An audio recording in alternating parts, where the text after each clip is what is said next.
Hi, welcome back to the channel, y'all. Happy Easter. Hope everybody's had a good day.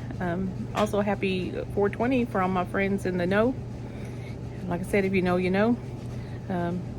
Today I wanted to discuss a topic that you hear about a lot, and that is PTSD, post-traumatic stress disorder. And in my opinion, it's an important issue, but it's also not just an issue that affects military men or women or police officers. It affects everybody. And in my opinion, if you think about it, as an infant, you are instantly thrust into a traumatic situation. You in a nice warm womb, and all of a sudden you're thrust out into the cold, cruel world, and you're scared. And I guess the first instinct that you learn is fear. It's got to be traumatizing going from that to what you are experiencing. I know for me, my life has been pretty traumatic. I grew up with 7 sisters and brothers, well, 5 sisters, 2 brothers, and my mom and dad in rural Oklahoma, in a very poor area. We were poverty. It's just what it was. It was 10 people in rural Oklahoma. What did you expect, right? But I mean, I was a victim of, I'll call myself a survivor of abuse, mental, physical, sexual, from the age of 4 until I was 13. About.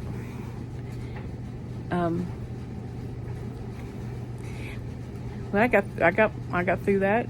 Made it. I'm 65 years old now, so I made it through. But there's been a lot more in between. I mean, if you haven't had any trauma in your life, I'm happy for you, because I don't know how anybody makes it without. But I mean, some people just getting this broken fingernail could be traumatic for them. But my issues,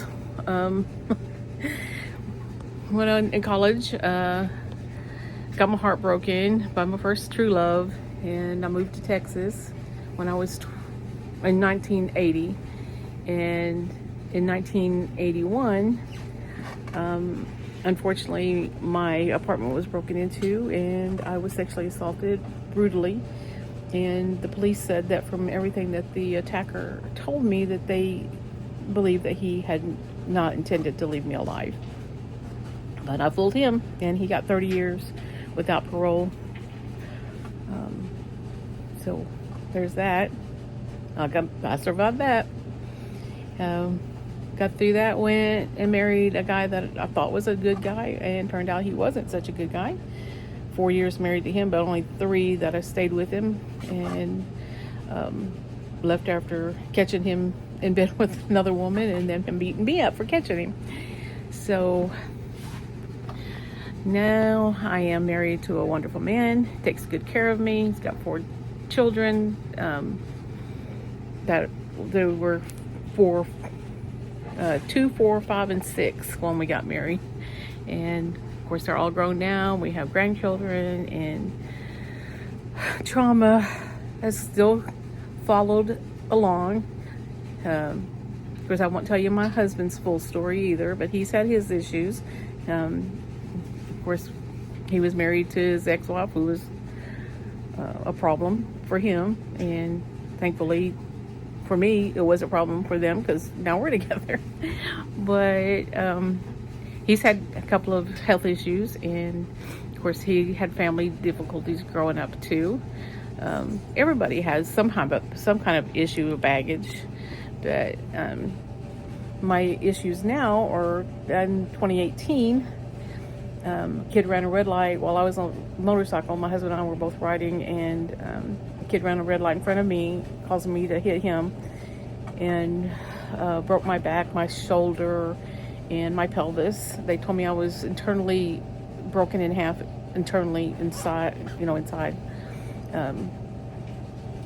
So I had have had 4 total back surgeries, and I need to have another one, but the doctor said I wouldn't survive the surgery, so they won't do it because I have other underlying issues. I have AFib, congestive heart failure that was caused from the sepsis that I've had since the accident. I got infection in my back, MRSA, osteomyelitis, and I've had sepsis 3 times thus far.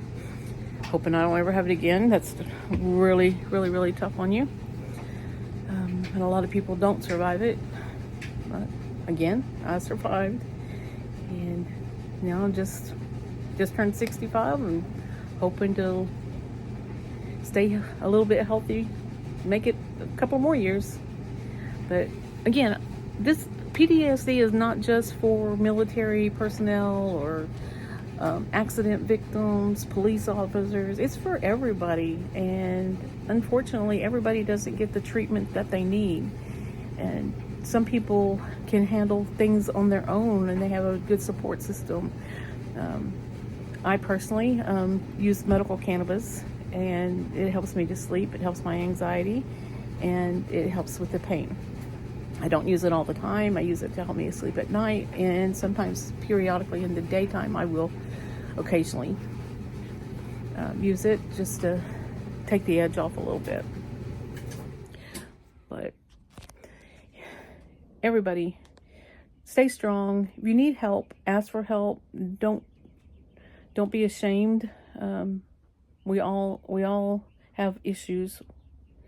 And there's always somebody that you can talk to, okay? All right, well, thanks for stopping by. I hope everybody has a blessed evening. And I hope your kids have found a bunch of Easter eggs and prizes. And thanks for stopping by. Please like, subscribe, share. I really need the help out there, guys, getting my messages out there. I want to keep doing this and start just some little PSA things. Thank you very much. See ya.